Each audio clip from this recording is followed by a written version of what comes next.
Hey everybody, welcome back to the Chaotic Love Book Corner. My name's Acacia. Today I'm going to be doing my review on Laura Foos's Before Elvis. This was sent to me by Coffee House Press. Oh my gosh. So Blue Girl. Blue Girl I read last year, was in my top books of 2015, I believe. If not, it was in the honorable mentions. I think it should have been in my top 15. It should have been in my top books because I still can't stop thinking about it. And I think this is going to have the same effect on me.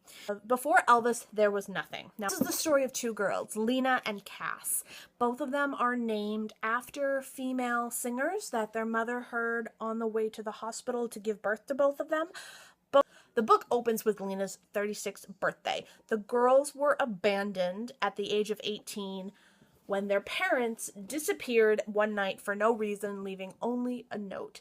And the note explained to them that they had wished that the girls had been more invested in the loves that the parents had for Elvis and other things, but the girls didn't. So they left them all alone on their own. Now, Cass is a wonderful character. She's our main character. She is very sweet. She really loves her family, but she doesn't really know how to say no in the beginning of the book to anybody around her. She's very, very concerned with Lena and Lena's well-being, and Lena suffers from agoraphobia, and she has some severe trouble with the fact that her parents have left her. She's now gone through a divorce. She puts sticky pads up everywhere, talking to herself basically to try and give herself pep talks. She's turned the whole house into a shrine for her parents almost, and to Elvis, and she's begun seeing a therapist who's also an Elvis freak on the web. So she's just putting Elvis into her head constantly, and she's trying to understand why her parents left her for Elvis. Cass is I guess you would call her, like, she works at a hair salon as a specialist, I believe, in the field of, like, weaves and hair loss. And so she works with a lot of clients who suffer from self-esteem issues and hair loss and things that are a little weird. And she has some very strange clients that her other coworkers really feel uncomfortable around. One in particular who actually, it turns out, works with people with mental illness. And so she comes in every month or so and gets extensions put into her head that are extremely long and intense, but she does it for herself because she feels like, she does it for herself and her clients because she feels like the people in the mental ward should have something pretty to look at, and that's her hair. Cass and Lena's become very close with the mailman because he's the only person she sees aside from Cass, and Cass is just trying to survive out in the big world where everything else is kind of falling to crap around her, and she's trying to struggle with the fact that her parents are gone and her sister's falling apart, and she just has no life outside of her family, even though her family has basically deserted her. So one morning, Cass wakes up and she starts to feel a bump on her head. Now this bump starts to expand and tends to get larger and larger until it turns into a horn. And then she has to face the idea of plastic surgery. And she has to come to terms with the fact that she has to go into this world and face all of her own demons and thoughts and feelings because they're literally bubbling up within her, basically.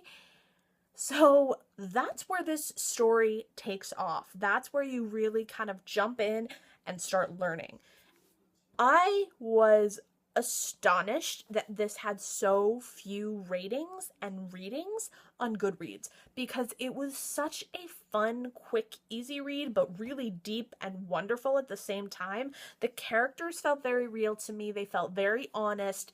Cass was such a lovable person, even though you could tell she was struggling.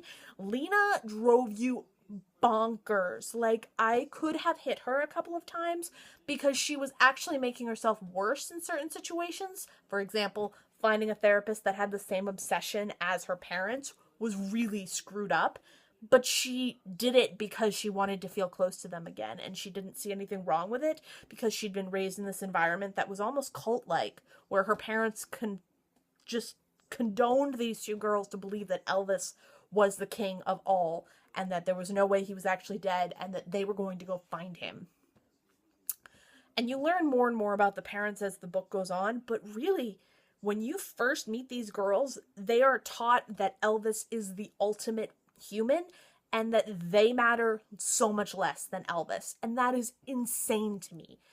This book, I give 4.55 stars. I loved it. Wonderful. Oh my gosh. I think I like the Blue Girl a little bit more, but they're so different in plotline, I can't really judge it. No, totally different stories, totally different ballparks. Both of them deal with mental illness in a different way, very different way, but just stunning. And the writing overall, I loved it. Laura Foos, anything she comes out with, buying it. There's one other book that she has out that I need to pick up from Coffee House Press, but other than that, I love it. Love, love, love. Alright guys, this has been my review of Before Elvis There Was Nothing by Laura Foos, and absolutely wonderful. Go pick it up. If you're not a fan of Elvis, you still will like this because it's kind of an interesting take on the people who are super obsessed with him. I'd never really known how obsessed people could be. It's a little intense. Alright guys, this has been the review. I will see you guys in my next video. Bye!